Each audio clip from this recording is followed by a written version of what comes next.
The footage was grainy, but the terror was clear. Metallic claws descending from alien ships, screams cutting through the comms, women dragged from farms, labs, and city centers on Mars, Europa, and Earth itself. The aliens didn't fire indiscriminately. They were deliberate, surgical, silent. They came, they took, and they vanished. Within 7 hours, 327 women were confirmed missing. Within 8, humanity declared war, not with fanfare, but with a single message broadcast across every known channel in the Galactic network. Return them, or we will come for them, and then we will come for you. The Galactic Empire laughed. Captain Reza Dakar stood at the edge of a hangar deck, arms folded, eyes fixed on the half-built starship in front of him. It was ugly, half Terran steel, half reverse-engineered alien tech, duct tape in some places, chewing gum in others. But it flew, and more importantly, it fought.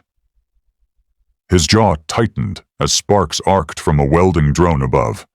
His sister, Safia, had been on Mars when the Empire came. He hadn't heard from her since. "You really think we can take on an empire with that?" came a voice behind him. Reza didn't turn. Not alone. The team assembled quickly, and not because they were the best. They were the only ones reckless or desperate enough to volunteer. Elena Voss was first. She emerged from a crawl space underneath the ship like a ghost in an oil-stained jumpsuit, goggles lopsided, a tool clenched in her teeth. She dropped the wrench, brushed her platinum hair back with a gloved hand, and grinned. "It won't pass inspection, but it'll fly, mostly." Her voice was musical, like someone narrating a math equation with flair. "Define mostly," Reza said flatly. "Statistically, 83.4% survivability, up from 72 this morning. You're welcome." Elena didn't believe in rules or shoes. What she did believe in was potential, especially the kind locked inside enemy tech. She'd turned an alien power core into a portable black hole last year. No one asked how. Next was Jace Marin, codenamed Jaybird, who showed up late and breathless, a bag slung over one shoulder and a thermos in the other. "Sorry, had to reroute a satellite just to find parking." He offered a lopsided grin and a half salute. Reza raised a brow. "You're the comms specialist?" Jace clicked the thermos. It played the Star Wars theme. "I prefer creative communications officer. I also hack, decrypt, and occasionally write poetry." "You're 22. I'm 23 next week. Also, I passed the academy in 2 years. If words can start wars, maybe they can end them too." Reza almost smiled. Almost. And then there was Cato Briggs, who didn't so much arrive as explode into existence. The hangar doors groaned open, revealing a modified hoverbike screaming across the tarmac, flames trailing from its exhaust. It skidded sideways, nearly plowed through a drone, and finally halted inches from Reza. The rider dismounted, removed his helmet, and popped bubblegum. "Someone order a wild card?" "Briggs," Reza muttered. "Captain." Cato winked. "Still brooding and beautiful, I see." "You're not cleared for combat." "Nope. But who else do you know who can rig an alien EMP into a toaster?" Cato Briggs had been discharged 2 years ago for using classified fuel reserves to make a point during a negotiation with a flamethrower. No one had forgotten, especially not the aliens. Reza gave him a long look, then nodded. "Welcome back." They called themselves the Black Flock, a nod to the Terran myth of ravens following battlefields and omens of war. The name stuck, short, sharp, defiant. Their ship, the Last Light, was barely spaceworthy. Half her systems were coded in alien script Elena hadn't fully cracked. The weapons ran hot if fired too long, and the AI was a repurposed Martian customer service bot that still offered coupons mid-battle. But it was theirs, and it was going to war. Their first mission was simple: intercept an Imperial scouting vessel near the Helix verge. Quiet, surgical, a show of intent. That lasted 5 minutes. As they approached, Elena began to whisper, her voice laced with static and thought. "Reza, their shields are reactive, too fast for our particle cannons." "Options?" She paused, chewing her lip. "Well, I did install a magnetized payload rigged from a microwave and a broken stasis cell." Reza blinked. "You what?" "Elena rigged a bomb in the break room," Jace clarified helpfully. Reza opened his mouth. Closed it, opened it again. Kato was already grinning. "Permission to launch the fridge bomb, sir?" Reza sighed. "Do it." Moments later, the Imperial vessel shimmered, glitched, then detonated as the payload ripped through its shielding like wet tissue. The crew stared in stunned silence. Jace whispered, "That was not quiet. That was biblical." Kato punched the air. "You hear that, Empire? That's humanity, baby." Reza turned slowly, looking at the three of them, the prodigy, the misfit genius, the pyromaniac philosopher, and felt something ancient stir in his chest. They weren't polished, they weren't ready, but they were angry, they were creative, and they were coming. He keyed the comms. "This is Captain Docker of the Black Flock. You took our women. You took our kin." He paused. His voice dropped to steel. "Now we take everything." Space didn't scream, but it could echo. The Black Flock left a trail of wreckage across the verge, hopping through outer Imperial lanes like ghosts with shotguns. They hit supply ships, databanks, genetic freighters, never lingered, never explained. But they always left the same message, broadcast in dozens of languages. "For every sister taken, 10 will rise." "They're calling us terrorists now," Jace announced, spinning in his chair while holo displays flickered with alien news feeds. "One outlet called us feral bipeds with a death complex. Honestly, that's kind of poetic." "We are feral," Kato said from the engine bay, "and we definitely have a death complex." Reza didn't look up. "Let them label us. Fear's a good start." He stared at a map. Dozens of Imperial outposts, red dots bleeding into every system. But one caught his eye. Zarnus 3, a mineral-rich moon turned into a fortress-sized refinery. "Intel says captives are routed there for processing," Reza said. "Holding pens, genetic scans, then they're split." "Split?" Elena asked. "Biological exploitation or breeding trials," Jace said quietly, pulling up an encrypted manifest. "We cracked this from a scout ship last week. They're treating our people like livestock." Kato's chewing slowed. "So we burn it," Reza nodded. "We burn it." Zarnus 3 wasn't just fortified. It was a floating tomb. Massive orbital guns tracked the last light the moment it entered range. Elena cut the thrusters. The ship drifted like space debris, silent and cold.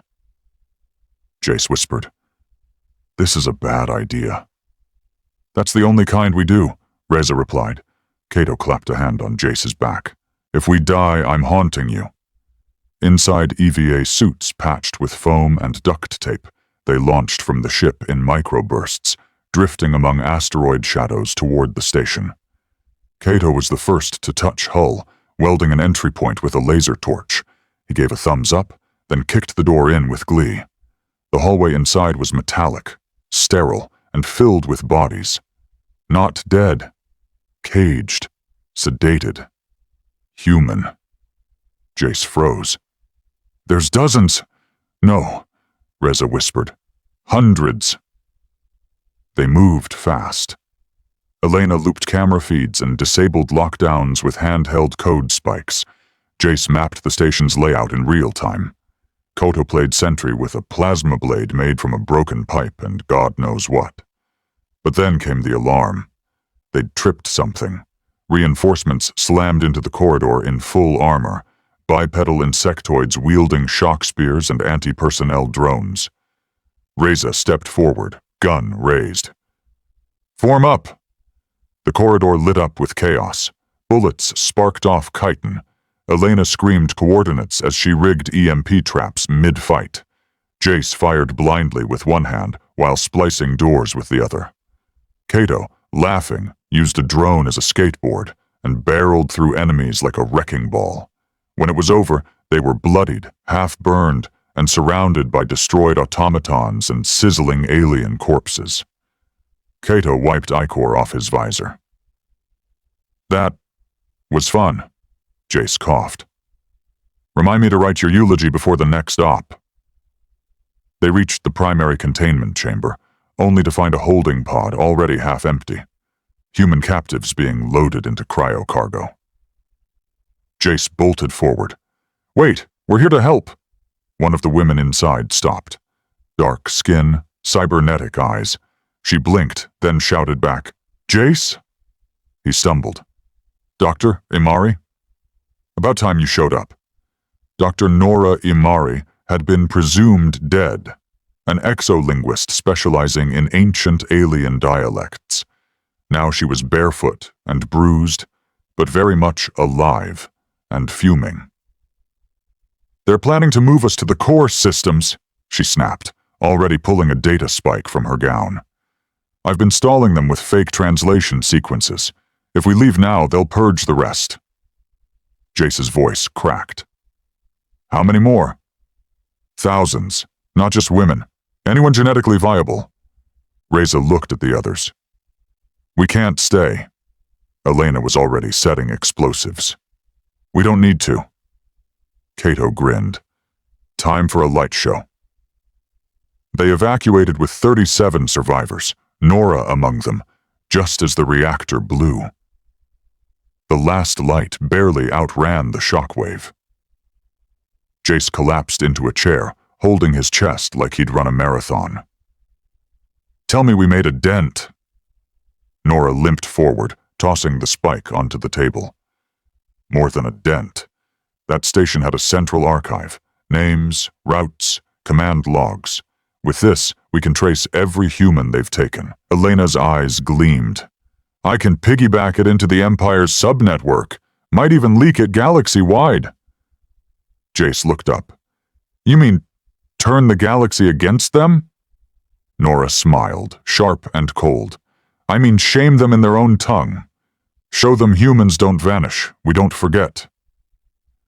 Reza stood at the viewport, watching the distant explosion fade into starlight. "We're not ghosts," he murmured. "We're not shadows."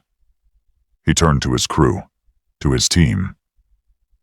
"We're coming, and the Empire just made its last mistake. There's a saying back on Earth. You can't kill a myth." By the time the last light hit its next target, the Black Flock wasn't just a rogue crew anymore. They were a story, whispered across mining colonies, prison moons, even Imperial naval outposts. Soldiers passed rumors over rations, the humans who hijacked warships, who made bombs from kitchen scraps, who turned death into an art form.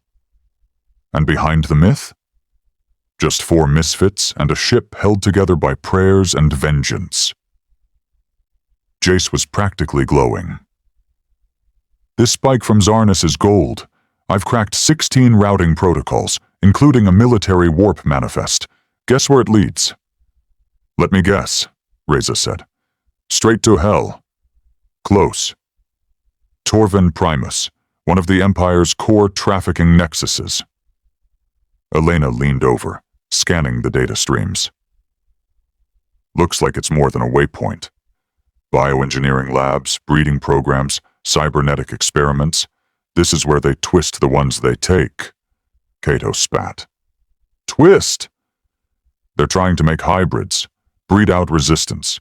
Make us useful to them, Nora added grimly. They want obedience coded into our DNA. Reza's hand curled into a fist. Then we burn it to ash. Torvin Primus wasn't just a facility. It was a city, embedded in the crust of a dead moon. Lava rivers flowed beneath it, feeding the Empire's geothermal systems. Giant spires pierced the clouds, each one pulsing with activity. But it wasn't the size that made it dangerous. It was the defenses.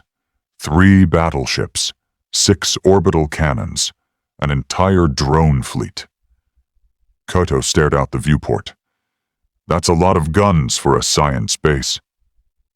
No, Reza murmured. That's how afraid they are of us. The plan was suicidal. Jace would fake an Imperial data burst, disguising their ship as a medical freighter. Elena would hardwire the jump pods into cargo crates. Reza and Kato would go in disguised as slavers. Nora would pose as a processed hybrid, complete with prosthetics and biosignatures. Once inside, they'd plant charges on the geothermal regulators, overload the entire core. No way out once it started. But if it worked, they'd bring half the Imperial trafficking ring down in one strike. The landing was tense, their ship rattling under scrutiny as they approached Docking Spire 12. Jace's fake credentials held. Barely. An insectoid officer scanned Kato's forged ID, antennae twitching. Sector 6 reported Black Flock activity near here. High alert. Kato grinned behind his mask. We catch one, we get triple commission. Hope they come. Reza nearly choked. The officer made a clicking noise and waved them through. Move along. Once inside, the masks came off. The plan moved fast. Elena vanished into the wall systems. Jace began uploading a virus to scramble internal logs. Reza and Nora slipped toward the geothermal vents beneath the core. Kato? He went off script. 3 minutes after entry, the base alarms howled. This wasn't part of the plan, Jace shouted over the comms. Nope, Kato said, hurling a stolen rifle over a guardrail. But I found the prisoner wing. Thought I'd wake everyone up. Hundreds of humans, confined in glass pods, began to stir.